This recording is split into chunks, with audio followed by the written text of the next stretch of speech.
377। प्रयास तो है कि आप लोगों के साथ लगातार जुड़ा रहूं, आगे ईश्वर की मर्जी। लेकिन आप पाठ संख्या के नंबर पे मत जाइएगा कि 377 इसमें हो गया, 100 वहां पहुंचने वाला है, इससे कोई लेना देना नहीं।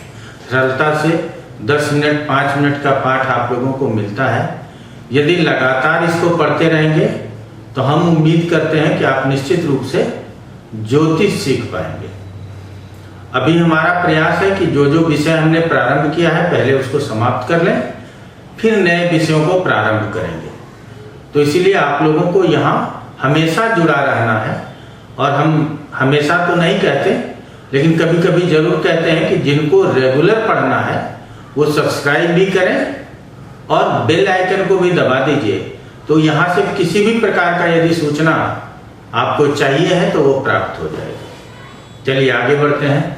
अब ये केतु के विषय में सबसे पहले जान लेना चाहिए। वर्तमान समय में लोग क्या कहते हैं कि केतु डिटैचमेंट देता है, अर्थात अलग करता है। और हम हमेशा कहते हैं कि केतु अलग न करता न होना चाहता है। तो फिर करता क्या है कि जो जिसके साथ जुड़ा है जुड़ा रहना चाहता है। अगर आप उसको फोर्स में अलग करना चाहेंगे या अन्य कोई उसको उस जगह से हटाना चाहेगा तो उसका स्वभाव अनियंत्रित हो जाता है। इसीलिए परिणाम में आप लोगों को परेशानी दिखाई देगा। तो डिटैचमेंट नहीं होता।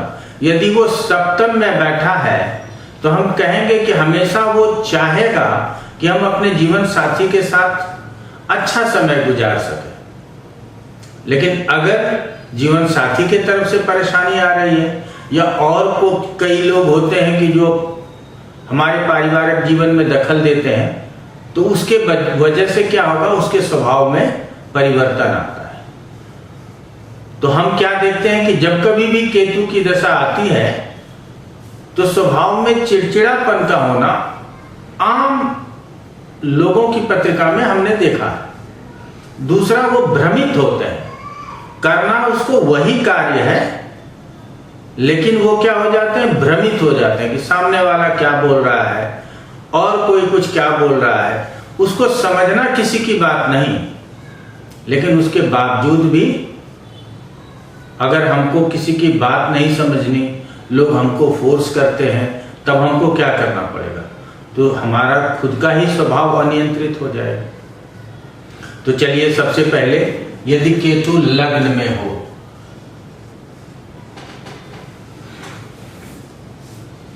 राहु की तरह केतु का भी फल कहा गया है।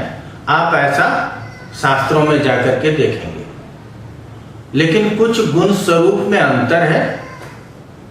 पहला अंतर ये कि राहु शनि की तरह काम करता और केतु मंगल की तरह काम करता। तो ये जो अंतर है ना, तो केतु की जब दशा आएगी तो ये भी फोर्स में काम करने लगेगा, तीव्र गति से काम करने लगेगा।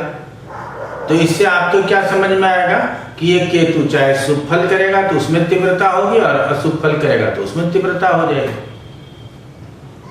तो शुभ की तो याद कोई रखते नहीं, परिणाम जब बुरा होता है तो उसको याद रखते हैं, कल भी ये हो गया, आज ये हो गया, परसों ये हो गया। और हमारे लिए आसान हो जाता है, कहते हैं कि अब ये करो वो करो। तो यहाँ सबसे पहले विषय को समझना है।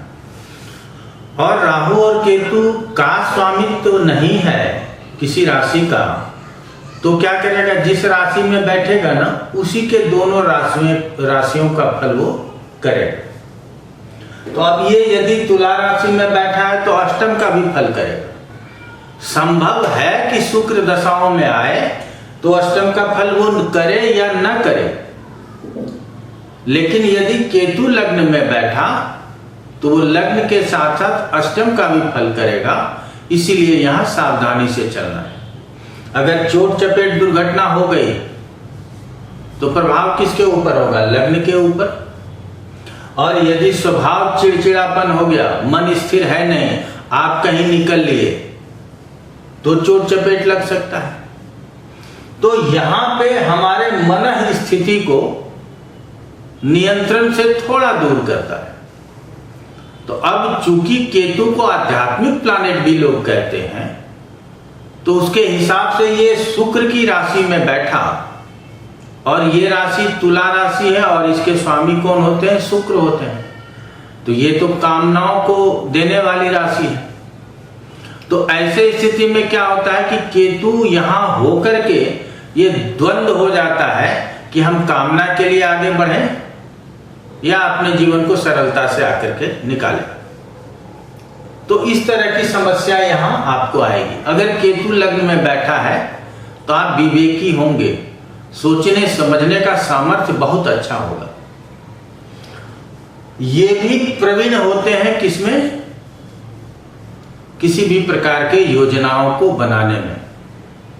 लेकिन ये जो केतु जो योजना बनाएंगे वो सार्थक और वो इलीगल नहीं होगा। लेकिन राहु इलीगल योजना भी बनाता है। अब केतु की दृष्टि पंचम स्थान, सप्तम स्थान और नवम स्थान के ऊपर। और हम हमेशा कहते हैं, चाहे वो कोई भी हो, सूर्य को आप समझ ही सकते हैं, ग्रहों का राजा भी कहते हैं, सूर्य देव है। लेकिन चूंकि अशुभ ग्रह के रूप में ज्योतिष में समझा गया है, इसलिए दृष्टि अशुभ मानना है, तो किसी की भी दृष्टि को शुभ नहीं मानते। इसीलिए हम कहते हैं कि सप्तम से संबंधित, पंचम से संबंधित और नवम से संबंधित परिणामों में कमी जरूर होगी। अब क्या वो परिणाम समाप्त हो जाएगा? परिणाम में बहुत परेशानी हो, उसके लिए किसी सजीव को देखना होता है। अब सजीव का मतलब यहां से पत्नी का विचार, यहां से पिता का और यहां से पुत्र का विचार करते हैं या संतान का विचार करते हैं। तो आप ये ध्यान रखिएगा कि केतु यदि यहां बैठा हो तो संतान को परेशानी, पत्नी को परेशानी या पिता को परेशानी तो हो ही सकती है। अन्य जो भी रिजल्ट पंचम, सप्तम और नवम के प्राप्त होते हैं उसमें आपको शायद पता भी न चले कि ये केतु की वजह से परेशानी है। चलिए आगे बढ़ते हैं। और केतु यदि धन स्थान में हो तो सबसे पहले क्या करेगा केतु? हमेशा कहते हैं ना, फल कौन करेगा? तो फल वही करेगा जो उस स्थान में बैठा होगा। तो केतु इस स्थान में बैठा है तो उस समय धनागम होगा ही होगा।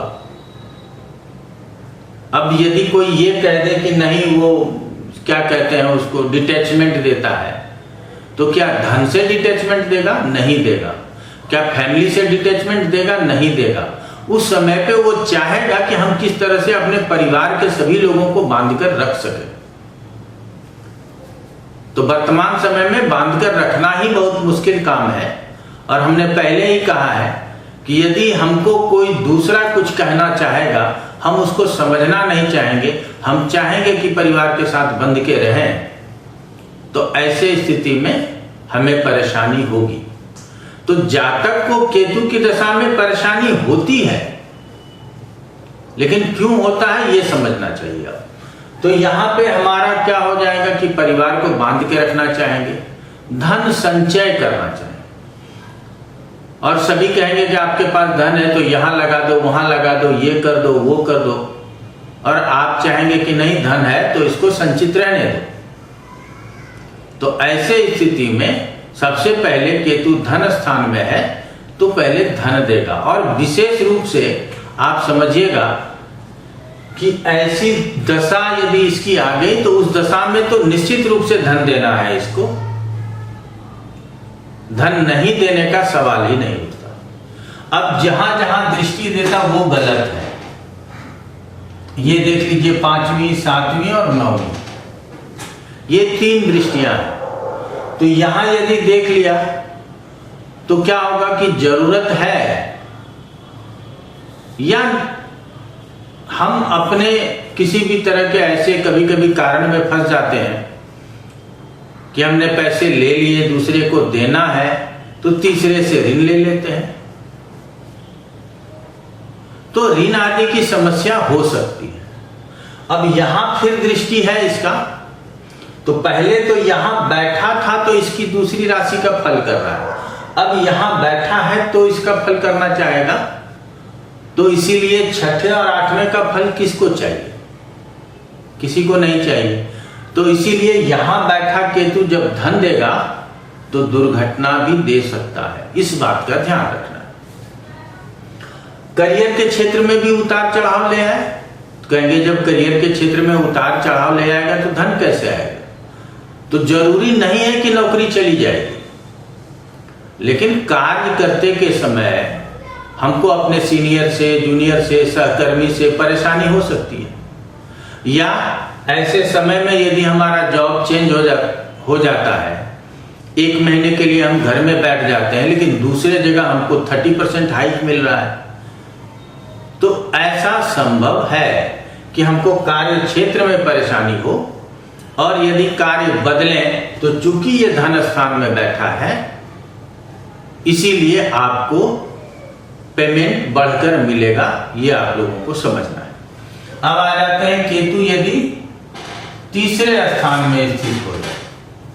अब तीसरे स्थान के लिए हमेशा ये कहा गया है कि कोई भी ग्रह हो, अब कोई में कौन? अशुभ ग्रह। अशुभ ग्रह यदि है तो उसके लिए तीसरा, छठा और 11वां स्थान में जाना कोई परेशानी नहीं है। उसमें राहु और केतु को अलग से फ्रीडम क्या प्राप्त है कि उसको कहीं का स्वामित्व तो नहीं है, इसलिए उसका प्रभाव तो उसको रखना नहीं है। अब स्वतंत्र प्रभाव ये तीसरे का रखेगा, तो इसीलिए इसको परेशानी नहीं है। अब यहां केतु धनु राशि में है तो गुरु के दोनों राशियों का फल करेगा, अर्थात तीसरे के साथ साथ छठे का भी फल करेगा। तब केतु क्या करेगा?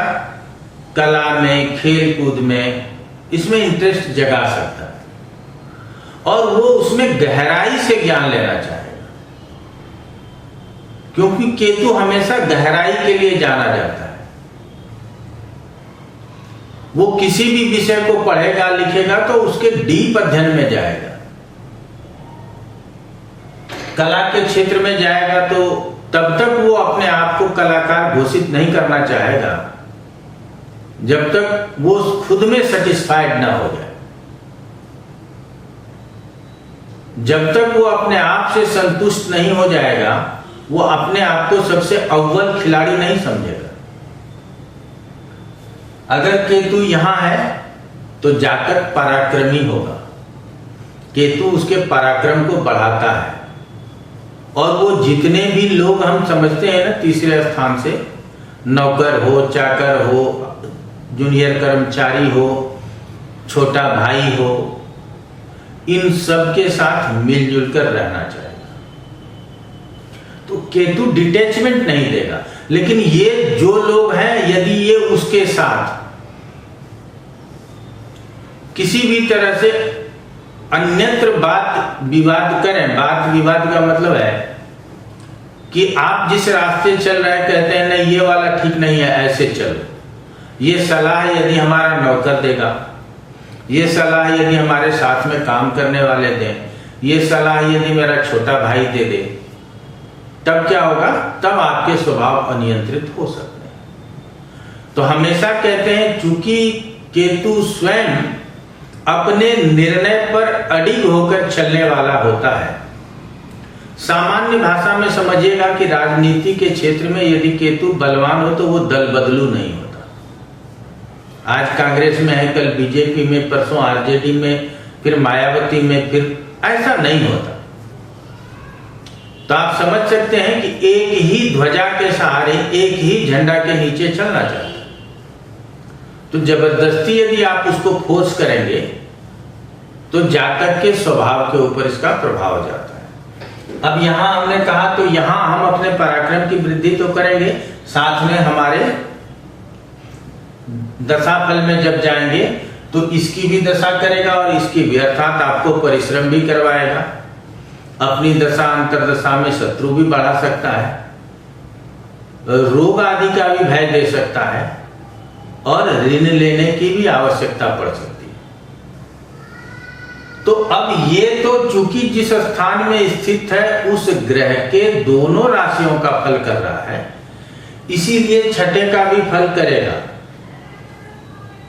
अब आगे दृष्टि के हिसाब से ये सप्तम, नवम और एकादश के ऊपर दृष्टि दे रहा है। तो आप समझ लीजिए ये दैनिक रोजगार या दाम्पत्य जीवन, ये हमारा भाग्य और वो हमारा लाभ। इसीलिए तो छठा एक्टिव हो गया कि सभी में आपको संघर्ष करने की जरूरत है। लाभ के लिए भी संघर्ष करना पड़ेगा। लक फेवर नहीं कर रहा है उसके लिए भी हमको परिश्रम की जरूरत है। और सप्तम, दिन में आज जो काम सोचे थे वो काम छोड़ करके कोई और काम करना पड़ रहा है। तो जो हम सोच रहे हैं वैसा नहीं हो रहा, अर्थात ये दैनिक कर्म की बात करते हैं जो दशम से देखा जाता है। तो इस तरह से यदि हम विषय को समझेंगे तो हमारे समझ में आएगा। और केतु हमने कहा अशुभ ग्रह है, इसीलिए तीसरे स्थान में बैठ करके ऐसी कोई विशेष परेशानी आपको नहीं देता। चलिए आगे बढ़ते हैं। केंद्र और त्रिकोण के लिए तो कहा ही गया है, लेकिन हम हमेशा कहते हैं कि ये अशुभ ग्रह है। ये तीसरे, छठे और 11वें में भी यदि बैठे हैं तो हमको इससे कोई खास परेशानी नहीं होनी चाहिए। अब आ जाइए केतु यदि चतुर्थ में बैठा। अब चतुर्थ स्थान केंद्र का स्थान है और हमारे शास्त्रों में लिखा गया, होरा पराशर में लिखा गया कि राहु और केतु यदि केंद्र में स्थित हो तो योगकारी। ये मैंने पाठ दिया हुआ है, आप लोग जरूर पढ़े होंगे। और यदि केंद्र में बैठा और त्रिकोण के स्वामी के साथ बैठ गया तो राजयोगकारी। त्रिकोण में बैठा और केंद्र के स्वामी के साथ बैठ गया तो राजयोगकारी। लेकिन केतु और राहु के साथ कोई ग्रह आता है तो हम लोग क्या सुनते हैं, ग्रहण दोष है, तो ये दोष है, तो वो दोष है। तो इससे दूर रहने की जरूरत है। हमने पहले ही कहा ऐसा लिखने का कारण क्या है, पहले हमको कारण तो समझना चाहिए ना। तो सबसे बड़ी बात क्या है कि ये जहां बैठेगा उसी का फल करेगा। तो ये यहां चतुर्थ स्थान में बैठा, ये चतुर्थ का फल करेगा। करेगा कैसे? तो मंगल का स्वभाव रखता है, ये फोर्स में करेगा।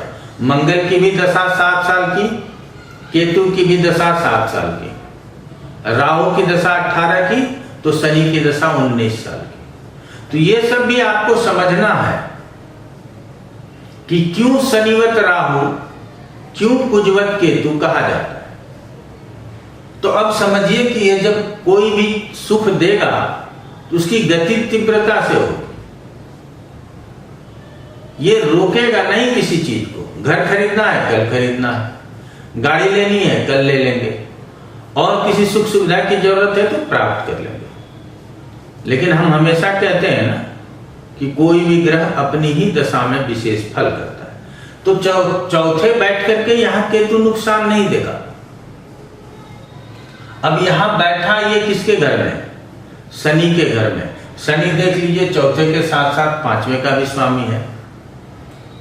ये चौथे में बैठने के बाद भी 5वें का काम करते रहता है, क्योंकि हम हमेशा कहते हैं कि इसको छाया ग्रह कहा जाता है और स्वयं का कोई स्वामित्व नहीं होने के कारण इसको जिस घर का स्वामित्व मिला ना, उसके स्वामी के दोनों घर को ये अपना मान लिया और दोनों घर का फल करने लगता है। तो इसीलिए यहां केतु की दशा है। और यदि हमको कोई हायर एजुकेशन के लिए भी यदि पूछ रहा है तो हम कह सकते हैं कि हो जाएगा, क्योंकि वो 5वें का फल कर सकता है ना, और 5वें का फल अच्छा होता है। तो इसीलिए केतु यदि चतुर्थ में बैठा और 5वें का भी फल करना है तो 5वें का फल क्या है? बुद्धि विवेक में वृद्धि होना, लोगों से जब मंत्रणा करेंगे तो वो सक्सेस होना, पूर्वार्जित कर्म का लाभ मिलना। तो यहाँ केतु की दशा है तो हो सकता है कि पिछले जन्मों में अच्छे कर्म किए हैं तो उसका लाभ मिलेगा। तो 5वें से संबंधित ऐसे में यदि हम किसी से प्रेम करते हैं तो अटूट प्रेम करेंगे। 5वें का फल यदि केतु कर रहा है तो दल तो बदलना नहीं है उसको, वो जहां स्थित है उसका फल 100% करेगा। यदि वो शुभ स्थान है तो शुभ स्थान का शुभ फल करता रहेगा, यदि वो अशुभ स्थान है तो अशुभ स्थान का फल करता रहेगा। अब इसकी दृष्टि अष्टम स्थान के ऊपर है, ये अच्छी नहीं है। इसकी दृष्टि द्वादश के ऊपर है, ये अच्छी बात नहीं है। और इसकी दृष्टि दशम के ऊपर है, इसको भी बहुत अच्छा मान करके नहीं चलना चाहिए। तब आप लोग समझ गए ना कि एक स्थान में बैठा, दूसरा स्थान त्रिकोण का है, उसका तो फल अच्छा कर रहा है, लेकिन अन्य 3 स्थान जहां देख रहे हैं तो दृष्टि में तो शुभता आएगी नहीं। तो इसीलिए राहु और केतु का जब दशा अंतर्दशा आता है तो हमको लगता है कि वो निगेटिव ज्यादा कर रहा है, लेकिन हमेशा से समझिएगा कि जहां स्थित होता है उसके परिणाम अधिक करते हैं। यदि वो शुभ स्थान में स्थित है तो शुभ परिणाम अधिक होंगे। इसीलिए हमको निगेटिव बातों पर बहुत ध्यान देना नहीं है।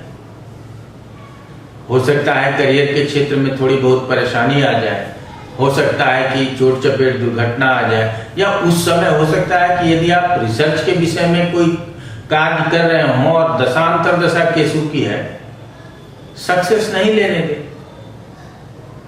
12वें में दृष्टि दे रहा है तो हो सकता है कि आपको अपव्ययी बना दे, आप जैसे तैसे खर्च करने लगे। इन सभी बातों की संभावना होती है। तो हम लोगों ने देखा कि 1 से 4 भाव तक यदि केतु स्थित हो तो किस प्रकार से फल करता है। हम आपसे एक ही उम्मीद करते हैं कि पाठ को क्रम से पढ़िए, और जिनको बहुत जल्दी ज्योतिष सीखना है वो हमारे यहाँ पाठ्यक्रम चलता है, प्रेम पूर्वक आप हमारे यहाँ आकर के, और वो ऑनलाइन चलता है। वर्तमान समय में आप समझ सकते हैं कि ऑनलाइन ही क्लास करना बहुत अच्छा है। तो आप जरूर हमारे यहाँ आकर के या यहाँ संपर्क करके आप अपना पाठ्यक्रम, अपना पाठ और आगे अच्छा तरीके से कर सकते हैं। और पाठ से संबंधित कोई भी प्रश्न हो जाए तो उसी पाठ के नीचे आप कमेंट में डालिए। अभी तक तो जवाब आप लोगों को दे पा रहे हैं, उम्मीद करते हैं कि आगे भी जवाब देते रहेंगे। आज इतना ही। आप लोगों का बहुत बहुत धन्यवाद।